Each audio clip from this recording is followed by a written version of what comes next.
everyone! Welcome to another video. Today we're going to learn the difference between should, could, and would, thanks to a suggestion from the comments. These words seem confusing, but I'm going to simplify everything. So first of all, remember that we don't pronounce the L. Should, could, would.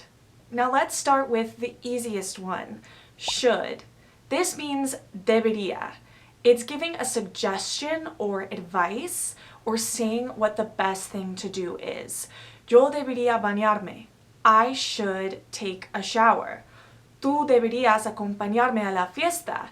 You should come to the party with me. The structure is always the same. First we have the subject, I, you, he, she, your mom, your dog, whatever. Then the word should, and then the next verb in its base form. Y recuerda que base form o forma base es el infinitivo menos to. El infinitivo to eat, forma base eat. Nunca conjugamos o cambiamos el verbo después de should. Y should no cambia tampoco porque no tiene conjugaciones como verbos normales. So we never say shoulds, we never say he should eats, we never say he should eaten, and you have to include the subject. It's mandatory.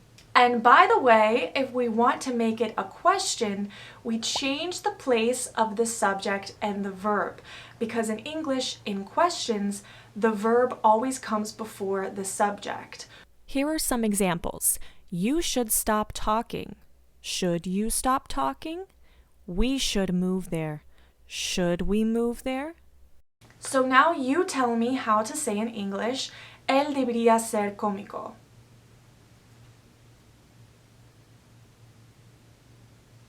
He should be a comedian. Next we have could. Could has two meanings in English. The first is podría. It means something is possible in the future. Kanye West podría ser el siguiente presidente de Estados Unidos. Kanye West could be the next president of the United States. And we use this for requests. ¿Podrías ayudarme? Could you help me? And see, because it's a question, we start with the verb, could, and then the subject. You help me. But the sentence would be, you could help me. The second meaning of could is the past tense of can or poder. It shows possibility and ability in the past. So in Spanish, when we say pude, pudiste, pudo, pudimos, pudieron, and podía, podías, podíamos, whatever, all of that is could, because Spanish has two verb tenses for the past. Cuando yo era niña, podía montar en bici. When I was a kid, I could ride a bike. Pude abrir la puerta. I could open the door. So if could means podría or podía or pude, how do we know the difference? Well, it's just obvious. It's obvious based on context if we're talking about possibility for the future or something from the past. So let's do a practice example. Tell me how to say in English, yo podría llamar a mi exnovio. ¿Debería hacerlo?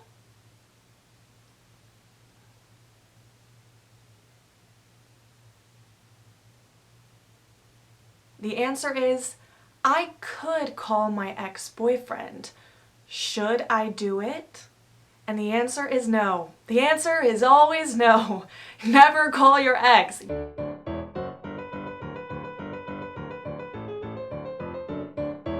So we don't say should do it because we need the subject. Should I do it? Very good. Muy bien. Now let's talk about would. Would has two main meanings in English that you should know. The first one is when we say llamaría, cantaría, lloraría, caminaría in Spanish. That is would plus the main verb not conjugated.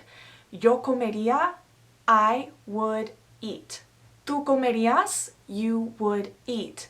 Él comería, he would eat, and so on. Typically, we see this in imaginary situations that are probably not going to happen with the word if or but. Yo comería si tuviera comida. I would eat if I had food. The verb after if, tuviera, translates to the past tense in English. Had, if I had money. I would date him if he were nicer. Do you love me, Daddy? No, son. I would love you if you achieved more. Wah. We would be friends if I liked you.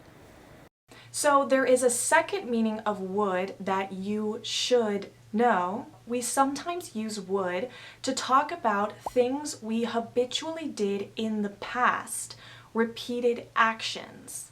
Charles and I were friends in high school. We would talk on the phone all the time. We don't say we would talked. The verb after would does not conjugate. Remember when we were kids and we would go to McDonald's all the time? We would go.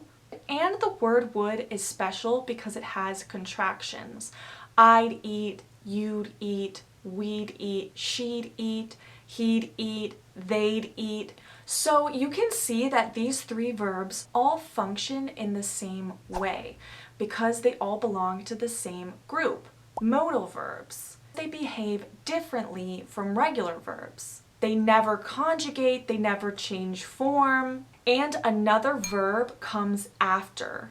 Modal verbs also never use do, does, did, don't, doesn't, or didn't like normal verbs. And if we want to make them negative, all we do is add the negative English word, not. We add not immediately after the modal verb. But here it sounds way more natural to use contractions. Wouldn't, couldn't, shouldn't, unless you're trying to emphasize something. I would not do that.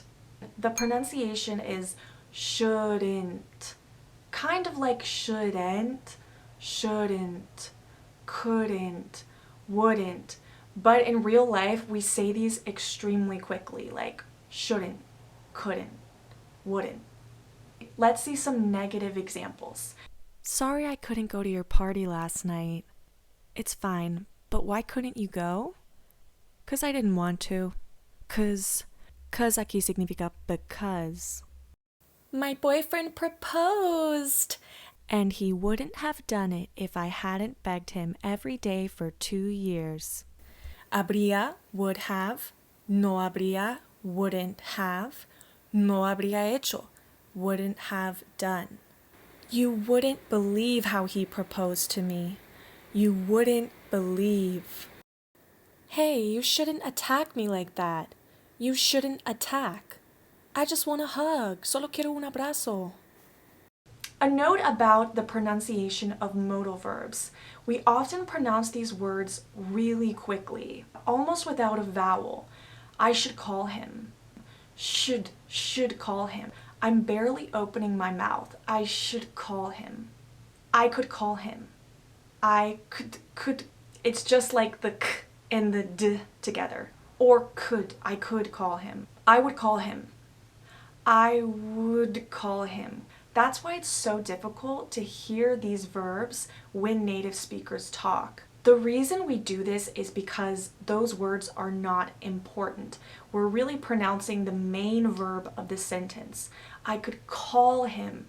The next time you're watching a show in English with subtitles, pause when you notice that they say should, could, would, shouldn't, couldn't, wouldn't, and listen to those parts over and over again a few times to adjust to hearing how it really sounds. These verbs really just need practice and repetition. I recommend reviewing these in a few days or tomorrow, and then again a few days later. And I also recommend practicing forming sentences that are personal for you in your life and speaking them out loud. Your homework is to leave me a comment using should, could, or would, or all three, and I will correct your comment. I hope this video was helpful. As always, thanks for watching, and I'll see you in the next video. Bye!